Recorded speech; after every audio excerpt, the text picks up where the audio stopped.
जी 2.1 exercise question number 7। यहाँ पे जो हमें इक्वेशन दी गई है वो क्वाड्रेटिक इक्वेशन है। यहाँ इसका देखते हैं, ये ए की वैल्यू कोफिशिएंट होगा, ये बी की वैल्यू, ये सी की वैल्यू। और इक्वल की जब उसने बात की तो हमें फौरी याद आ जाना चाहिए कि जो डिस्क्रिमिनेंट फार्मूला है बी स्क्वायर माइनस 4ac, उसको हम इक्वल 0 रखेंगे। जब इक्वेशन के अंदर हमें आर इक्वल दे दिया जाए, लिखा जाए, तो आपने उस फार्मूले को आर इक्वल लिखना है। तो उसके लिए जब ये इक्वेशन दी है तो उसमें से हमने ये चीज़ सॉल्व करनी है, क्यू फार्मूला जो है वो सॉल्व करना। अब देखते हैं, ए की वैल्यू ये दी गई है, बी की ये है, सी की ये। हम फार्मूला डिस्क्रिमिनेंट लिखते हैं, जो कि हमें आर इक्वल है वो 0 लिखा है। ए की बी की वैल्यू है तो हम बी की वैल्यू लिख के उसके ऊपर स्केल डालेंगे -4। ए की जगह पे ए की वैल्यू आएगी और सी की जगह पे सी की वैल्यू इक्वल टू 0। फिर हम लिखते हैं कि इसका हम स्केयर खोलना चाह रहे हैं, तो माइनस है तो प्लस में चेंज हो जाएगी और 2 2 4 होगा। n2 आ जाएगा पहली वैल्यू, इसका स्केयर वो 4 बन जाएगी, पावर प्लस आ जाएगा। सेकंड वैल्यू bc, तो उसका भी आप स्केयर लेंगे, वो दोनों के अलग अलग स्केयर होंगे, माइनस की वैल्यू और दोनों को मल्टीप्लाई करके यहाँ पे लिख दिया जाएगा।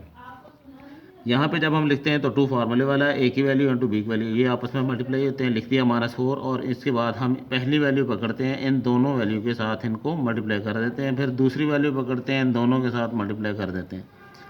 फिर उसके बाद हम अब इसको देखते हैं कि ये भी हमारे पास 4 है, ये भी 4 है। हमें यहाँ से भी कॉमन 4 ले लेना होता है, अगर लेना चाहें तो।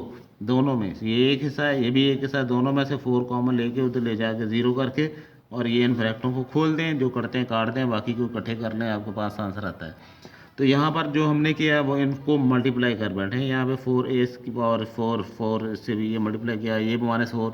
जब माइनस की साइन इसके साथ मल्टीप्लाई होगी तो इनकी सभी की साइन जो है वो चेंज हो जाएंगी। फिर उसके बाद हम देखते हैं कि ये वाली वैल्यू और ये वाली वैल्यू आपस में एक जैसी हैं, ये प्लस की वो माइनस की कट जाती है। फिर उसके बाद जैसे जो बचा वो सारे हमने लिख दिए हैं। लिखने के बाद इनको थोड़ा सा अरेंज किया कि ये ए की पावर हमें 3 चाहिए, पहले लिखें। फिर बी की पावर 3 चाहिए तो वो पहले लिखें।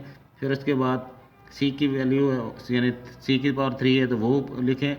फिर उसके बाद आखिर में ये आती है बात कि ये एक टर्म हमारे पास बच रही है और एक ये 4 और ये 12 होते हैं, इनको इकट्ठे करके लिख दिया इक्वल टू 0। यहाँ से हम 4a पूरी इक्वेशन में से हम कॉमन ले रहे हैं।